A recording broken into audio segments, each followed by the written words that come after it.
It won't be as cold because there will be more cloud. There will still be some pockets of frost across the south and the east, but generally temperatures staying above freezing, certainly in most urban areas. Into the weekend, and it's a bright start across parts of southeast England, the east coast of England, but generally a lot of cloud, and that'll be the case on Sunday as well. There will be some rain at times across the Highlands and the Western Isles, perhaps easing off in the far northwest. It will stay quite breezy here, but here also the highest temperatures, we could reach double figures, maybe up to 12 Celsius on the Murray coastline, and generally cloudy further south, but a touch milder than Friday, 8 or 9 Celsius. And we will see some sunshine at times. There will be some breaks in the cloud, and that will continue on Saturday evening. Again, where we have breaks in the cloud, we could see some pockets of frost. And again, for Sunday, there will be some patchy rain across the northwest, but otherwise largely dry. Most places cloudy.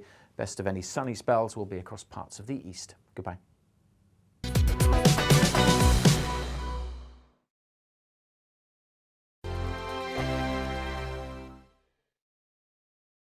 Hello there, I'm Eamon. And I'm Isabel. And you're watching the GB News digital stream across the United Kingdom. And around the world. If you're here in the UK, you can also watch us on your TV screen. GB News is Freeview channel 236. On Sky, we're channel 515. 626 on Virgin Media. Just remember, you might need to retune your TV to watch the channel. Yeah, and if you are doing that, find out more about retuning by going to gbnews.uk.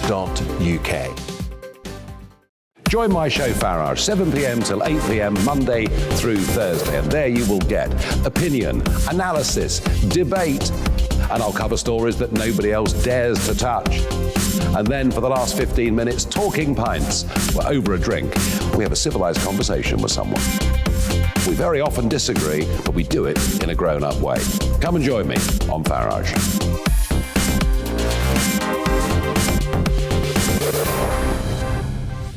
I'm Dan Wootton. Join me Monday to Thursday from 9 to 11 for the feistiest and most fun news debate on TV, where free speech reigns. I'll bring you a sharp take on the day's biggest stories, bombshell newsmaker interviews, and A-list guests.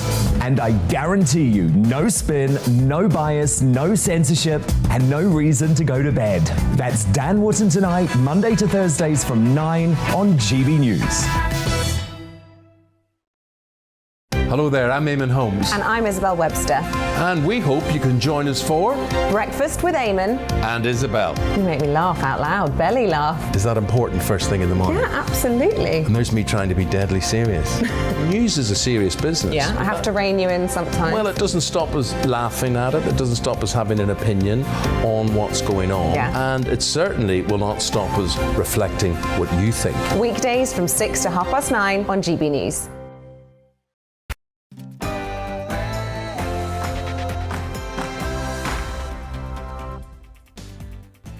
And welcome to the briefing with me, Isabel Oakeshott. Coming up, the war inside the Conservative Party. Now, rebels threaten to publish evidence of blackmail by Number 10. And should Labour's newest MP call a by-election following his defection from the Tories? And I'll be talking to Labour MP Stella Creasy on her campaign to get more mums into politics. All that to come, but first it's the news.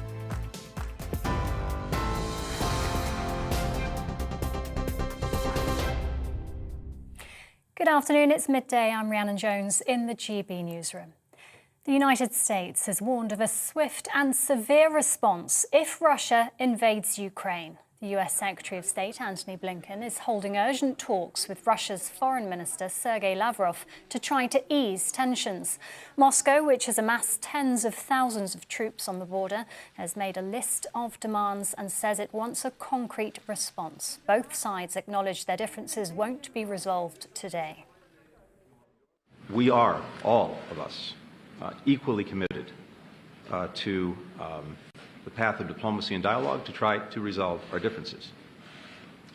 But we're also committed, if that proves impossible, and Russia decides to pursue aggression against Ukraine, to a united, swift, and severe response. Earlier, the Foreign Secretary Liz Truss called on Russia to desist and step back from Ukraine. Speaking in Australia, she said an invasion would lead to a terrible quagmire and loss of life. They claim they want stability. while they work to threaten and destabilise others. We know what lies down that path and the terrible toll in lives lost and human suffering it brings. That's why we urge President Putin to desist and step back from Ukraine before he makes a massive strategic mistake. Babes in the Wood killer Russell Bishop, who murdered 2 schoolgirls in the 1980s, has died of cancer. The 55-year-old was jailed for a minimum of 36 years in 2018 for killing Nicola Fellows and Karen Hadaway in Brighton in 1986. He was cleared of their murders in 87, but while serving a life sentence for the attempted murder of a 3rd child, he was ordered to face a fresh trial under the double jeopardy law. The Business Secretary has told GB News claims of blackmail by Conservative whips over the distribution of public funds are ridiculous. Kwasi Kwarteng's comments follow reports that rebels are threatening to publish secret text messages and recordings from the Prime Minister's supporters. Boris Johnson says he's seen no evidence to support the claims. All public spending goes through proper process.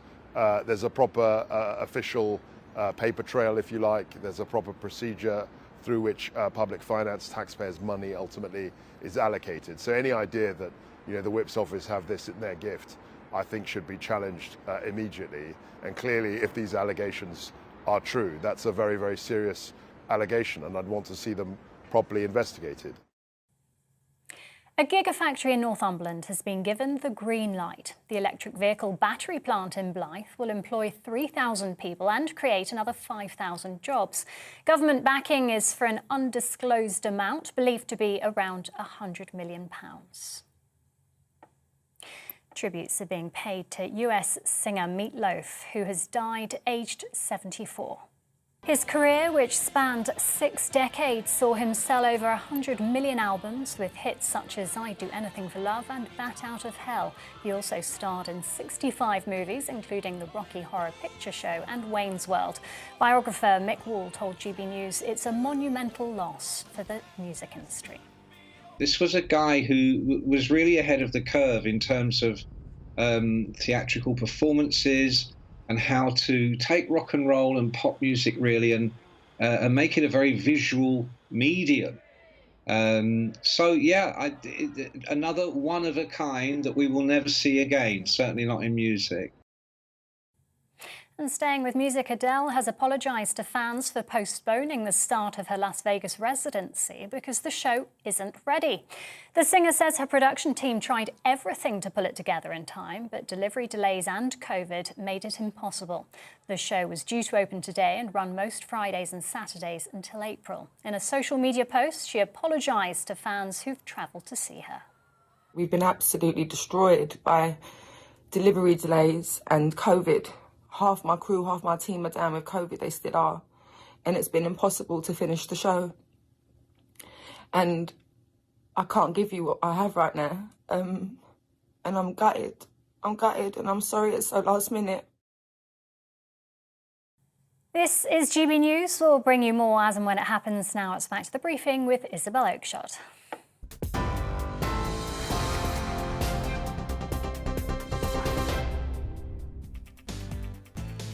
Coming up this hour on the briefing, the Conservative civil war. Will Boris get the boot next week? We'll ask Tory MPs.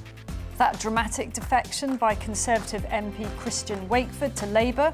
Why isn't he calling a by-election? Last year, he himself called for MPs who changed party to do just that. We'll put that to Labour MP Stella Creasy and also hear from her about her campaign to make going into politics easier for mothers. Now, this morning, Operation Save Big Dog, that's Downing Street's desperate campaign to keep Boris Johnson in his job, is in full swing after another extraordinary week. Despite a series of very public demands for his resignation from members of his own party, the Prime Minister is still hanging in there. By a thread, I have to say.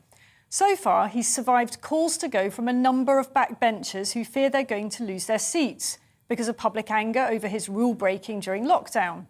He's also survived the humiliation of a very public appeal for him to go from Conservative grandee David Davis, who used to sit alongside him in Cabinet.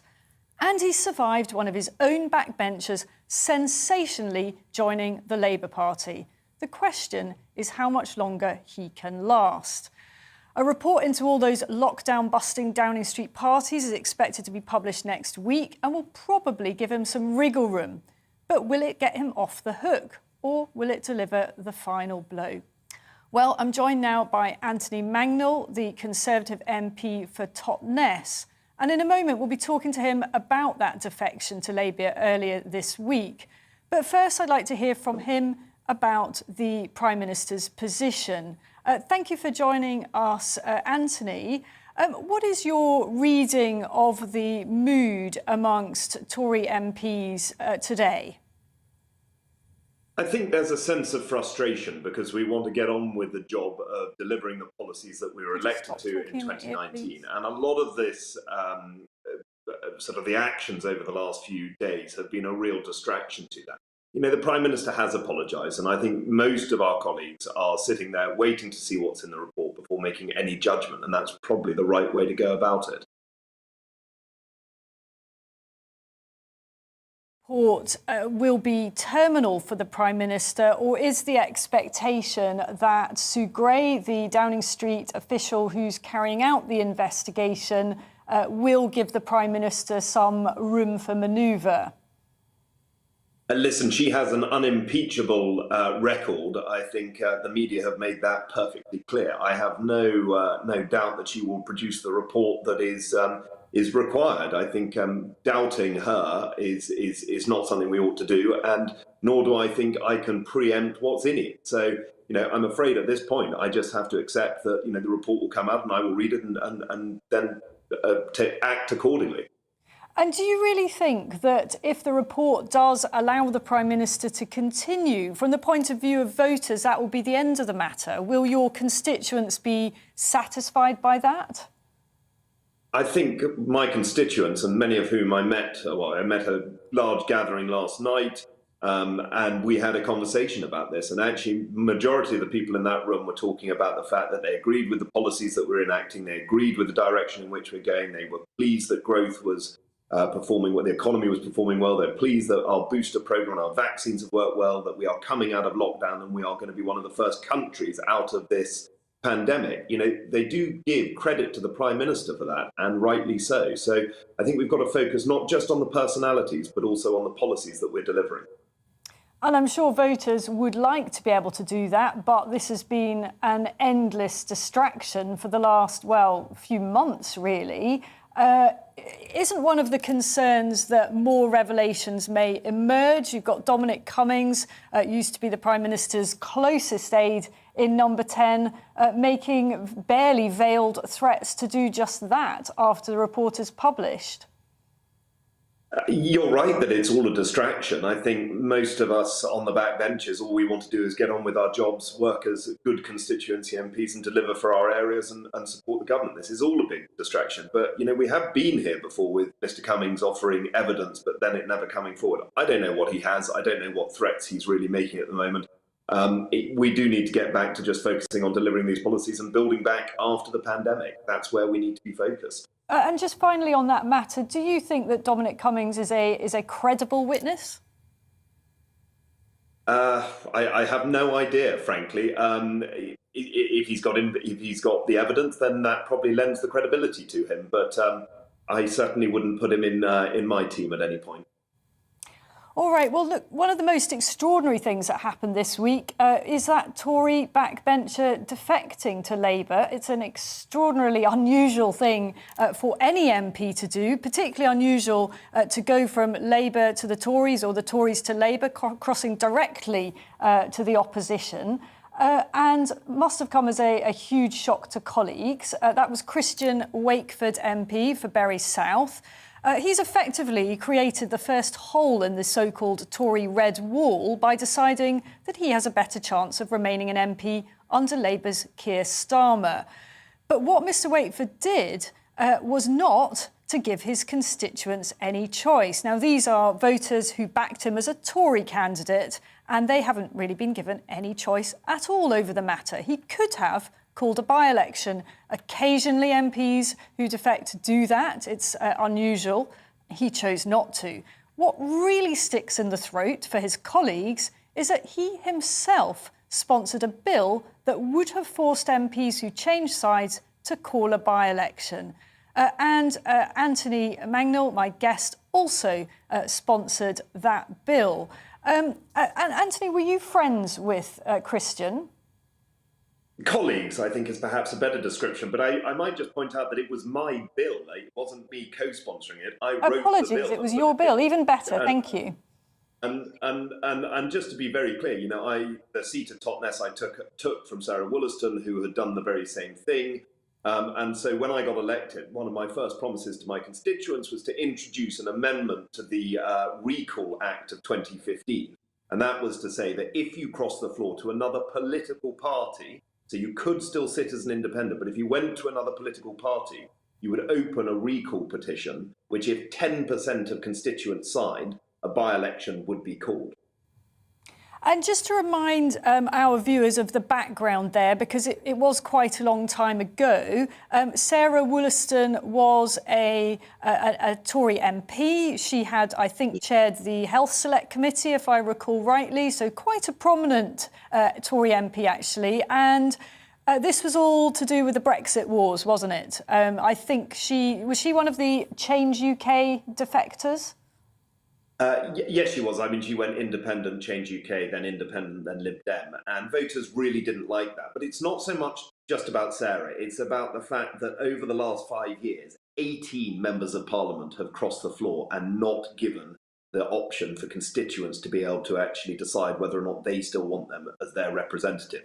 And that is more than in the previous 20 years. So, you know, there is clearly a problem here. And ultimately, what I want to do and what I hope to reintroduce is this bill to make the point again that we should always give our constituents, who are our bosses, we should give them the final say on our behaviour, especially if you go to the polar opposite party from which you were elected.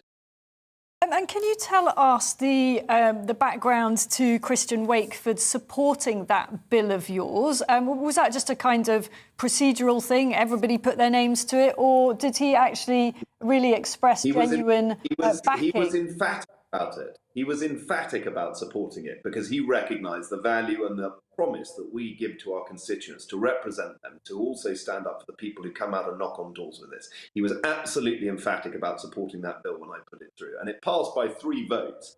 And unfortunately, it didn't get its second reading, but we are going to have another look at it again. And Jacob Rees-Mogg has made the point of saying that this should come forward, and a couple of other cabinet ministers have done so as well. But, you know, as one of the people who was much more loudly in support of this and was in, I think he was in the chamber with me at the time, I was pretty surprised to see him do what he's done. Well, you're being almost diplomatic. I mean, the word that kind of occurs to me here is hypocrisy. Yeah, he's a total hypocrite. You know, I think if you're going to do this, and I think it's a very brave thing to go and try and switch sides, and especially to join the Labour Party and then to start saying all the positive things he's saying about them, despite all the other negative things he's been saying about them over the last 2 years. It is rank hypocrisy, and I'm sorry that he hasn't decided to call a by-election, because he should.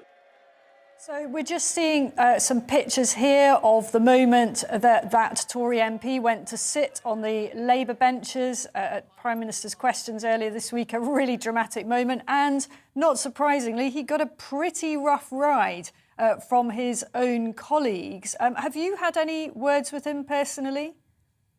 No, I haven't. And I think, you know, one of the things that we do have to remember in politics is that, and while I don't like what he's done and I would never do it myself, and I think it is despicable and I think it flies in the face of everything I believe in politics, people are human, and he has made his decision. I don't see any point in rubbing salt into his wounds, but I do think he owes it to his constituents for them to have a say on this matter. And in the wake of his decision, a lot of rumours were flying around that other so-called red wall Tories are considering switching parties. Is there any truth in that? I mean, there are so many rumours circulating right now about who's put letters in, who hasn't, who's going to switch sides. I mean, they are just that, rumours. I don't think anyone else is thinking of switching to the Labour Party. The Labour Party is as divided as it's ever been. It has no coherent policy. And if we had followed any of their decisions over the last 2 years, we would have had continual lockdowns and been following the European Union on their vaccination programmes. It would have been a total disaster. So, I don't see any colleagues on my side talking about joining a party that has no policy, no idea for the future, and no ability to actually lead. Well, I'm sure Downing Street will be delighted to hear that. Nonetheless, I mean, my conversations with Red Wall backbenchers suggest that the mood is pretty dark amongst those MPs. Many of them feel that they've been somewhat sidelined at best and ignored, more likely, by number 10 since joining Parliament. I mean, how much time have you, as a relatively new MP, had with Boris Johnson since you entered Parliament? Do you get much opportunity to sort of give your point of view to the number 10 operation? I mean, I don't spend a considerable amount of time with the Prime Minister. He's incredibly busy and he doesn't need to spend time with me as a backbencher. I think if you're coming into politics as a new MP and thinking that you're going to spend lots of time with cabinet ministers, that's probably the wrong approach. I've always found that if I've written to the Prime Minister about, say, the fishing or farming industry or local tourism and hospitality businesses, he's been incredibly supportive and responsive. And I've always had that chance in the chamber to be able to bob and ask a question on it. I don't think colleagues are being sidelined by ministers or whips or the Prime Minister at all. I think we all have to recognise that, running a country is incredibly hard work and busy, and there are ways to do it. So colleagues who are feeling unloved at the moment should just remember that, it's not just about them, it's about the collective effort of what we're trying to do and achieve. Indeed. Thank you very much for joining us, Anthony Mangnall, MP, and one of the loyalists, I think it's fair to say, by the sounds of things. Thank you. So after the break, we're going to be talking to another Tory MP, Alberto Costa. He's the Conservative Member of Parliament, on his campaign to reduce the amount of plastic getting into the sea. That's coming up.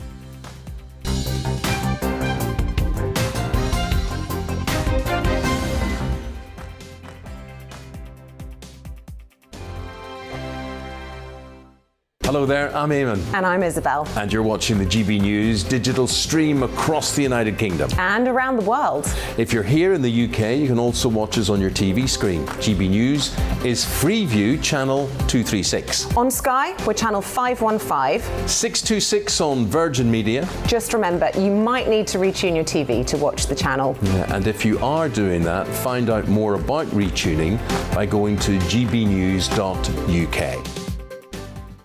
Join my show Farrar, 7 p.m. till 8 p.m. Monday through Thursday. And there you will get opinion, analysis, debate, and I'll cover stories that nobody else dares to touch.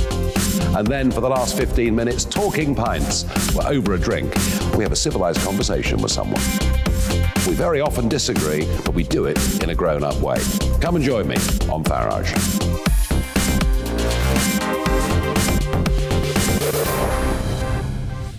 I'm Dan Wootton. Join me Monday to Thursday from 9 to 11 for the feistiest and most fun news debate on TV, where free speech reigns. I'll bring you a sharp take on the day's biggest stories, bombshell newsmaker interviews, and A-list guests. And I guarantee you, no spin, no bias, no censorship, and no reason to go to bed. That's Dan Wootton Tonight, Monday to Thursdays from 9 on GB News.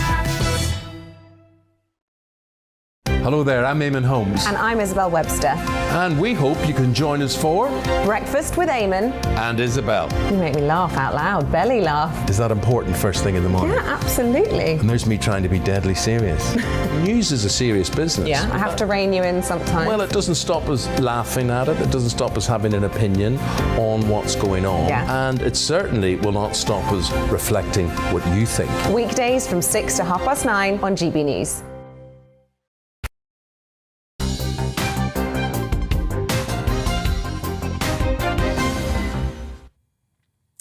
Tory backbenchers launched a campaign to reduce the amount of plastic getting into the sea by making a simple change to washing machines.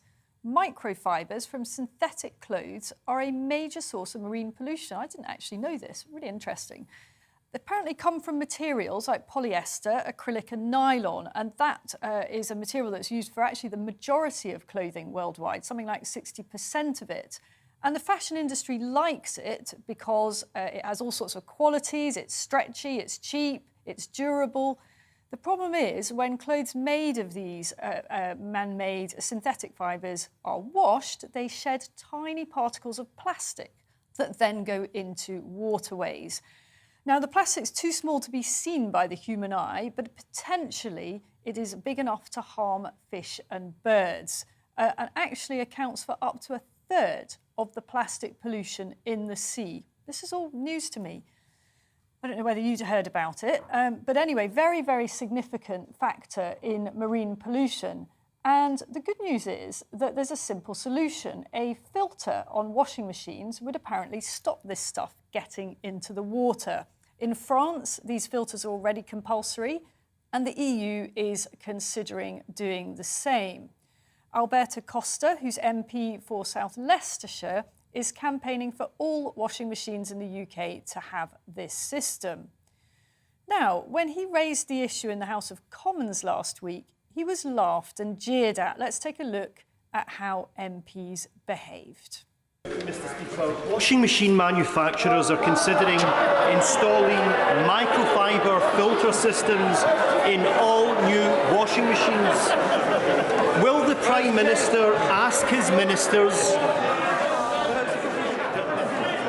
Will the Prime Minister ask his ministers to look at? We've got a slight problem. Some of you want to catch my eye. The longer this question takes, the less other people will get in. Alberto Costa. People laughing at plastic pollution, Mr. Speaker.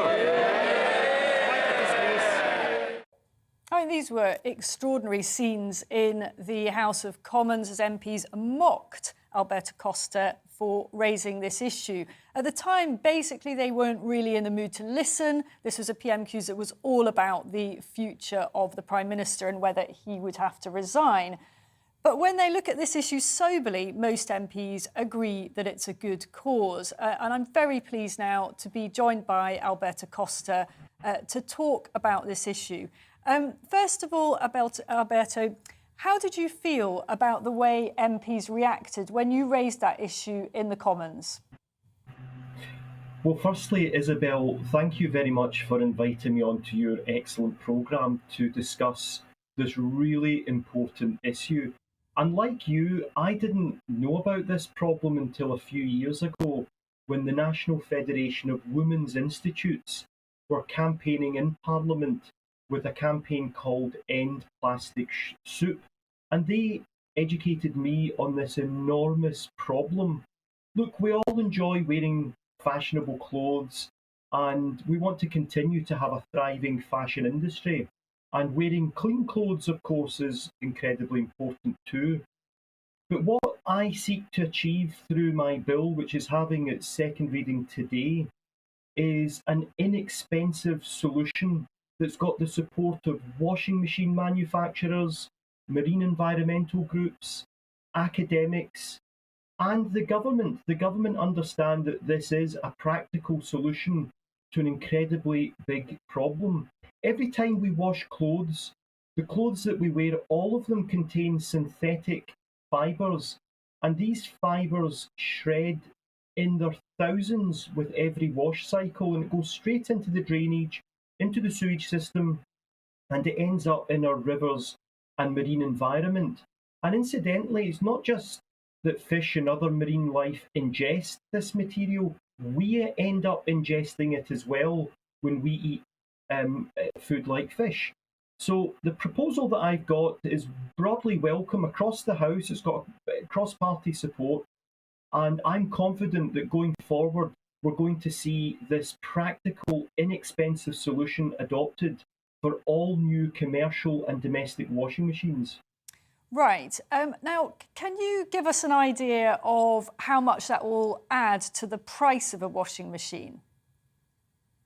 Yes, certainly. So at the moment, some washing machine manufacturers like Beko, who own Grundig, already provide microfiber filtration systems, but they tend to be in their premier product range.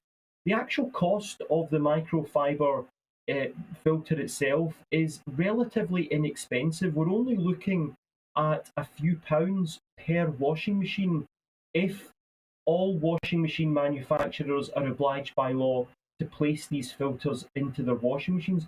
So it's an inexpensive solution, and I'm confident that it will be consumer-led, because consumers themselves, once they hear about this problem and they know that there's an inexpensive solution, they want that solution to be brought forward in the free market. And as I say, some washing machine manufacturers are already doing that. What my bill proposes to do is to bring in reasonable regulation, so we've got standard filter that does actually do what it says and take out these offending pollutants. And just to be clear, would your bill apply only to washing machines manufactured here, or is it to washing machines sold here? So in other words, all washing machines? The latter. It would apply to all washing machines sold in the internal United Kingdom market. That's the purpose of this particular bill. And I'm confident that we're going that way. I would imagine, I'd be very surprised if within 4 or 5 years, washing machines do not have these filters. You correctly said, Isabel, in your intro that France has already legislated for this, and it has. They'll be introducing these filters by 2025. So it's not a case of if, but it's more a case of when. And the quicker that we get moving in this, the quicker we can start to cut out the pollutants that we all put into our marine environment simply by washing our clothes. And it's not, it won't end there. This is just one measure, Isabel. The other measure that I think you touched upon again in your intro is the fact that clothes themselves, if we can get manufacturers in the clothing and textile industry to design threads that are less susceptible to shedding in the first place, that will be an even better solution. But that's a global industry, and that will probably be a good 10 years off. So in the meantime, the next few years, we can get washing machines with filtration systems to begin to address this problem. Indeed. We're a bit tight on time. So I just wanted to, I think our viewers will probably wonder why I'm not asking you about the Prime Minister. I understand that you're on the Standards Committee, and that makes it very difficult for you to talk about his position. Is that correct? Yeah. It is. You can imagine, and your viewers will understand, as a senior member of the House of Commons Committee on Standards, it would be utterly inappropriate for me to make any comment about any MP on any issue that potentially could come before the Committee on Standards, because if I did, that would be me prejudging a matter. So I've got to remain completely impartial on any potential standards issue. Otherwise, I wouldn't be able to adjudicate fairly and in accordance with the principles of natural justice. Okay, well, thank you very much, Alberto Costa, on a really worthy campaign there and a lucky little excuse to get off the hook for any tricky questions about the Prime Minister's position. Now, after the break, we'll have our weekly feature, The Cause. This week, I'm going to be speaking to Labour MP Stella Creasy on her campaign, This Mum Votes, to get more mothers into politics. But first, it's your news with Rhiannon Jones.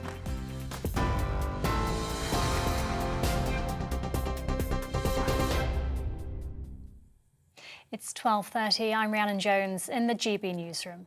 Russia's foreign minister says his country has no plans to attack Ukraine. Sergei Lavrov was speaking after urgent talks with the US Secretary of State Antony Blinken over concerns of a Russian invasion. Mr. Lavrov also said he hopes emotions will cool down. The Business Secretary has told GB News claims of blackmail by Conservative whips over the distribution of public funds are ridiculous. Kwasi Kwarteng's comments follow reports that rebels are threatening to publish secret text messages and recordings from the Prime Minister's supporters. Boris Johnson says he's seen no evidence to support the claims. A gigafactory in Northumberland has been given the green light. The electric vehicle battery plant in Blyth will employ 3,000 people and create up to 5,000 more jobs. Government backing is for an undisclosed amount believed to be around £100 million. Boris Johnson has said the plan is testament to the skilled workers of the North East. Tributes are being paid to US singer Meat Loaf, who has died aged 74. His career spanned 6 decades and saw him sell over 100 million albums, with hits such as I'd Do Anything for Love and Bat Out of Hell. He also starred in 65 movies, including The Rocky Horror Picture Show and Wayne's World. TV, online and DAB+ radio, this is GB News. We'll be back at the top of the hour. See you then.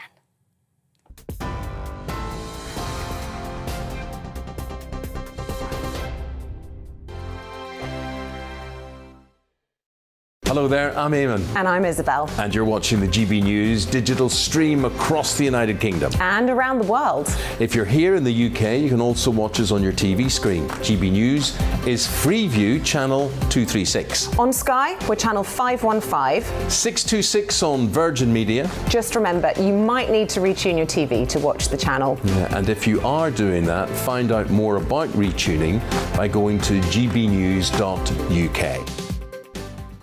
Join my show Farage, 7 p.m. till 8 p.m. Monday through Thursday, and there you will get opinion, analysis, debate, and I'll cover stories that nobody else dares to touch.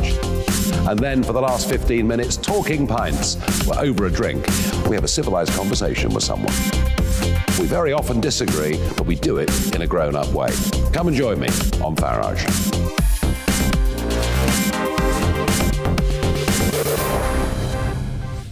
I'm Dan Wootton. Join me Monday to Thursday from 9 to 11 for the feistiest and most fun news debate on TV, where free speech reigns. I'll bring you a sharp take on the day's biggest stories, bombshell newsmaker interviews, and A-list guests. And I guarantee you, no spin, no bias, no censorship, and no reason to go to bed. That's Dan Wootton tonight, Monday to Thursdays from 9 on GB News. Hello there, I'm Eamon Holmes. And I'm Isabel Webster. And we hope you can join us for Breakfast with Eamon and Isabel. You make me laugh out loud, belly laugh. Is that important first thing in the morning? Yeah, absolutely. And there's me trying to be deadly serious. News is a serious business. Yeah, I have to rein you in sometimes. Well, it doesn't stop us laughing at it. It doesn't stop us having an opinion on what's going on. Yeah. And it certainly will not stop us reflecting what you think. Weekdays from 6 to 9:30 on GB News.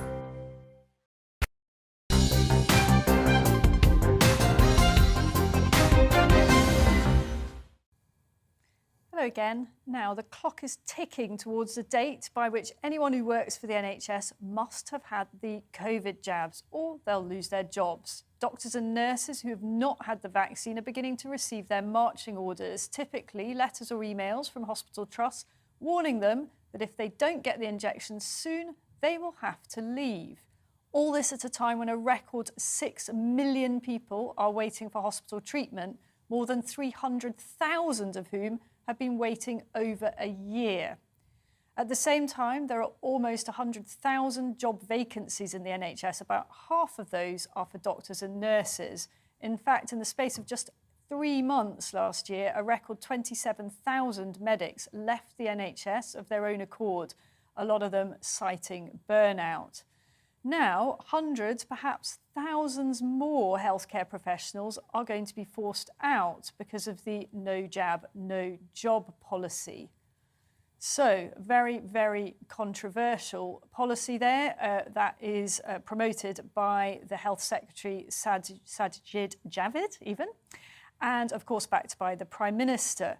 I am joined now by Simon Fox, a specialist in infectious diseases, and he will shortly be leaving the NHS. He's an NHS doctor at the moment, but he has decided not to get the jab. Thank you for joining us, Simon. So talk us through why you decided not to get the vaccine. You are an infectious diseases expert, so presumably you know a thing or two about immunity. Yeah, so my personal decision was based on the fact that I have had the infection and I've obviously recovered from it, and I have a degree of natural immunity now. I've worked with people with COVID for the last year and a half or more, and so I'm confident that I'm immune to the illness. And so I don't see a benefit to having the vaccine, and the available evidence just doesn't support the having a vaccine in my situation. I think it's an important thing to support people's and patients' decision-making abilities. And so I just can't support the idea of mandating vaccines in this scenario. Right, so just to be clear, your decision, the way you've explained it there, is all about you and whether it's a benefit for you. Now, what the government would say is you're in a caring role, you're looking after vulnerable people, and if you don't want the vaccine for yourself, you've got a moral duty and a responsibility to have the vaccine to protect your patients. What do you say about that? So I would say to that if you want to mandate people to have vaccines, you have a moral duty to provide evidence that it's necessary. And now the evidence isn't just lacking that it's necessary, but the evidence that is now coming out is demonstrating that it doesn't help reduce transmission from healthcare workers. We know that healthcare workers we know that transmission in hospital is mainly from patient to patient, and it's a very small proportion of transmission that is from healthcare worker to patient, something in the order of 6%. Right. So I think the other issue is we should be focusing on the idea that obviously the transmission within a hospital environment is largely, as far as the evidence suggests, from symptomatic people. So if you're symptomatic, it's very important that you get tested and that you self-isolate. But if you're asymptomatic, then the chances are much less of being able to transmit to patients. I just want to pick you up on that 6% figure. You're saying that's roughly the figure of the percentage of transmission from healthcare professional to patient, or what was that figure? Yes. And has that varied with the Omicron variant? Are the jabs less effective in terms of transmission? It certainly looks so. Right. What I can say is that a large study in Oxford basically demonstrated that that the vaccines were more effective with the Alpha variant, less effective with the Delta variant, and something in the order of if you have a vaccine that after 12 weeks after your vaccine, your chance of transmitting is the same as an unvaccinated person. I see. Okay. But there is, but there is even more up-to-date evidence from the CDC in America that is saying that situation is even worse with Omicron. So what would your message be then to Sajid Javid? My message would be, do not mandate vaccines. You need to turn back this policy. The evidence just isn't there. It's morally offensive to be mandating vaccines. I think it's going to do more harm than good because it's going to, it is driving scepticism. The idea that we're being forced into doing things is fueling the anti-vax. Are you an anti-vaxxer? No, I'm not, and I think vaccinations are very important, and we should use them carefully. And therefore, if we're not careful about how we use them, then we're going to get more and more scepticism. And so we have to be honest about what we know about the vaccines and what we don't know. And if we don't do that, we're really risking what is an extremely important public health tool. And where does the policy leave patients then, if the government goes ahead with this? Yeah, I mean, I think it would be an extraordinary own goal to do this, and there seems to be an epidemic of own goals in Westminster at the moment, and this is one that's easily avoided, largely because it is it's going to leave less and less staff working for the NHS. Bottom line, absolutely. Just really briefly tell us, you were involved in the first returnees from Wuhan, weren't you? Yes. Looking after them when the pandemic first broke out. What was that like? Really briefly. Very briefly, it was exciting. There was just a huge amount of fear, and I also, my main memory from that was the bravery of the auxiliary staff and other people from the hospital who stepped forward into what looked like quite a dangerous situation. Well, thank you very much for coming on. I'm sorry that we are going to finish up now, but I hope you'll come back, and hopefully it won't be when you're out of a job. Thank you to Dr. Simon Fox.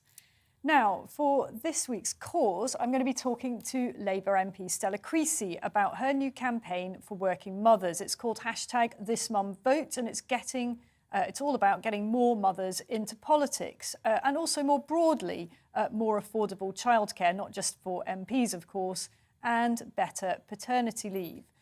Since launching her campaign, Stella's been inundated with stories from women about how being pregnant or a mother has held them back at work. On social media, I shared my own story very briefly of feeling some years ago that I had to hide a pregnancy at work. I actually did that for 6 months, and I can tell you that wasn't very easy. Newsroom full of men didn't really notice me getting a lot bigger. And I did that because I was afraid that I would not be promoted if my bosses knew. Luckily, I was promoted, so that was a good story, but it wasn't much fun, I can tell you. Stella's campaign, therefore, resonated with me. Stella is MP for Walthamstow in London. She's got 2 very young children, and she caused huge controversy, you may remember, when she recently campaigned for mums to be allowed to bring their babies into the debating chamber.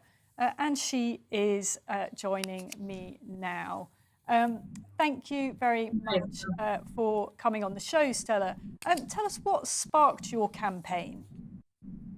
Well, let me be very clear. I don't actually want to take my baby into the debating chamber, but because I have no maternity cover, if I want to make sure that my constituents in Walthamstow are represented, and the debate that I was leading was about the buy now, pay later industry, who are exploiting communities like mine and the cost of living crisis they face to offer them a form of credit that's getting them all into a lot of debt.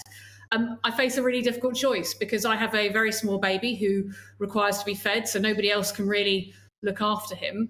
I have to take him with me, but I don't really want to take my baby into work. I wanted proper maternity cover because outside in most other professions, that's what people have, but MPs don't have that. And it's one of the barriers that is stopping mums, and it is particularly mums, the evidence from the Good Parliament Project shows us that, getting into politics at all levels, that women tend to get told, well, wait until the kids are a bit older because this job doesn't really suit combining a young family.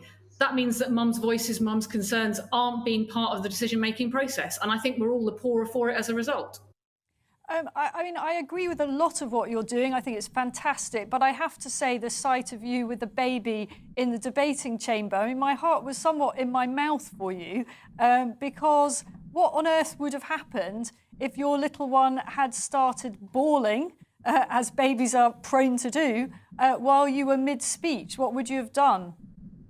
Well, I also want to be really clear. I wasn't the first person to take a baby or a small child into the chamber. And yeah, you know, as Gloria will tell you when I came on her show recently, sometimes it doesn't all go to plan. But also, I'd fed my baby to make sure that he was contented and settled so that I could make a speech, because I'm really passionate about reforming and regulating buy now, pay later lenders. So first and foremost, if my baby hadn't been settled, I wouldn't have been able to contribute and represent the people of Walthamstow.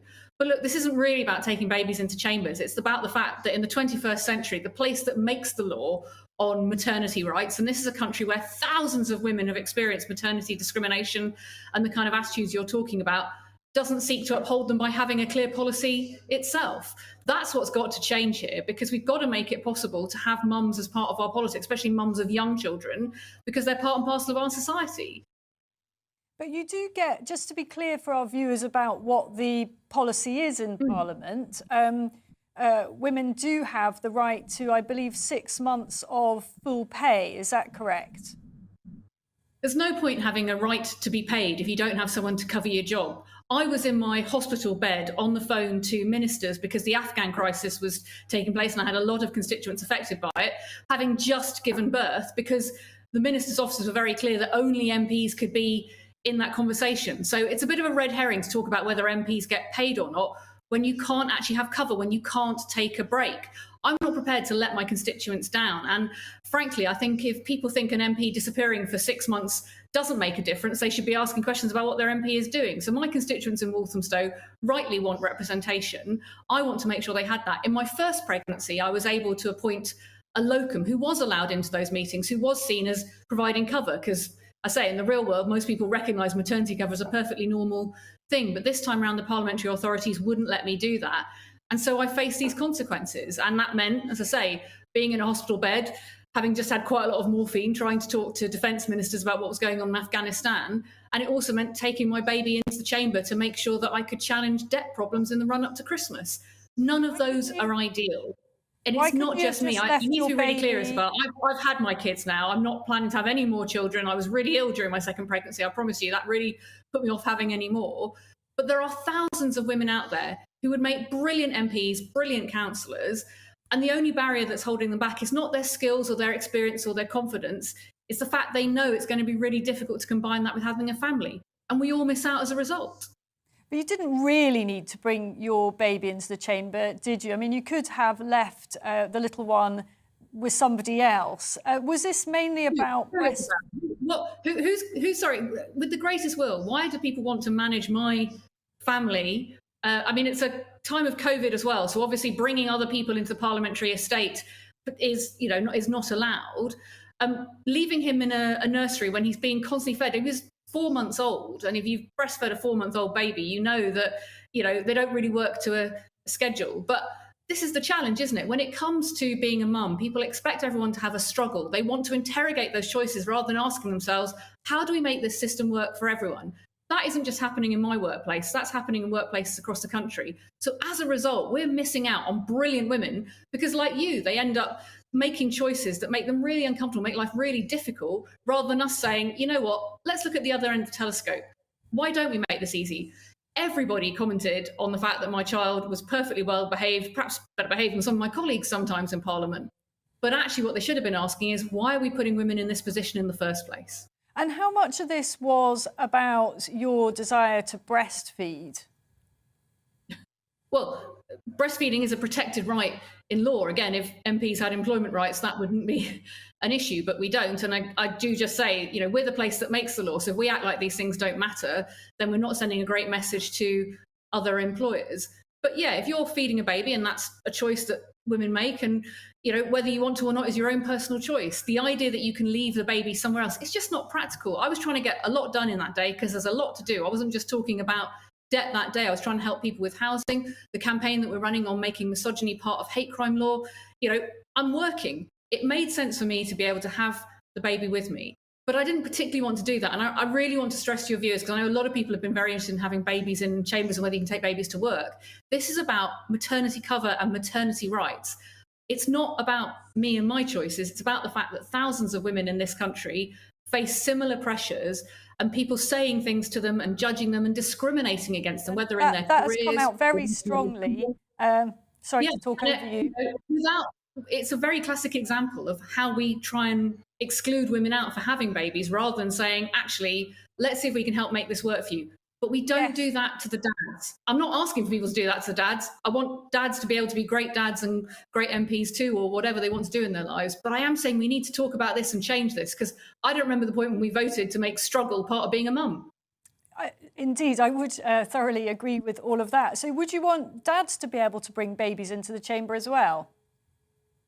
I want dads to have proper maternity cover, and the paternity cover rather, and the This Mum Votes campaign is looking at a number of things. Look, in other countries, they're moving towards universal childcare because it pays for itself and it's a massive investment in your economy. It's an infrastructure thing. But they also have paid parental leave, and things like universal credit are reformed to make it possible for mums and dads to be able to balance looking after a family and being able to work so they can make those choices for their family. The fact we're not having these conversations in this country, in Parliament and in local government, is holding us back economically. It's making families struggle. We talk about a cost of living crisis. For a lot of people, the cost of childcare is a massive part of that conversation. It's just not being heard in Westminster at the moment. And that means millions of families across this country are really missing out on a voice fighting for their efforts. We want to change that by getting more mums into politics so we get their talent, but also we get these issues on the table and we resolve them as a country for the benefit of everyone. The issue of the cost of childcare, another one that's very close to my heart, deserves a much longer discussion. I hope you'll come back on another time and talk to me about that one. Thank you very much for coming on, Stella Creasy. Now, earlier this week, Parliament approved a historic motion about how the UK should respond to the appalling treatment of the Uyghur people in China. While the Western world turns a blind eye, largely, the Chinese Communist Party is holding up to 1 million of these citizens in, effectively, concentration camps. They call them re-education facilities. And this is a deliberate attempt to decimate this Muslim ethnic minority via policies such as mass sterilisation. Now, all this probably feels very, very far away, but our relations with the Chinese regime do really matter. And the question for the UK is what, if anything, we can do about it. I'm joined now by Rahima Mahmood, Executive Director of the Stop Uyghur Genocide, to explain what MPs voted for this week and what it means for the government. Thank you very much for joining me on this issue. Am I right in thinking that your own family have been caught up in this desperate situation? Thank you very much for having me on your program. And yes, like many Uyghurs living in exile, I lost contact with my family since January 2017. Last call when I spoke to my brother. After 2 months, I cannot get hold of anyone. Wow. And then he said, when I asked him why no one is answering my phone call, he said they did the right thing. Leave us in God's hands. Wow. So that was the last conversation I had. And is it just your brother or is it other relatives? Completely everyone, including all my friends. Basically, I don't have any communication with anyone in the region or in China since January 2017. And what is your understanding of where they will be now and what they're experiencing? It's extremely difficult to even to, imagine. From the work that I do, I worked very closely with many survivors, interpreting their accounts after what happened to them and managed to flee the country. And we know the people, Uyghurs and Kazakhs and many people of Muslim background are in concentration camps, and also people who are not in camps, they are under almost like house arrest at their own homes. So it's very difficult for me to predict anything. But as far as I know that they are not free. If they were free, they would have contacted me. And do you think you will see them again? I hope so. I live with that hope. It's impossible for me to think that I have no hope, I cannot see them again. So tell us what happened in Parliament this week. There was quite a historic motion, wasn't there, put down by the Tory MP Nusgani? Yeah, the motion is to ask for the government to assess the risk. There is a genocide taking place. So you might know about the Uyghur Tribunal. Yes. That concluded its verdict that is a serious risk. Actually, Chinese government is guilty of genocide based on the forced population control of the Uyghurs, birth prevention, sterilization, and so on. And therefore, the most important part of this findings is that how governments in the world now should act. Okay. Very, very quickly, because we're really tight on time and I hope you come back again. Is there anything our viewers could do? Could they boycott certain companies and goods? What would you like them to do as quickly as you can? Yes, boycott, boycott. Because Chinese government is behaving in such a way because of their power, the economic power.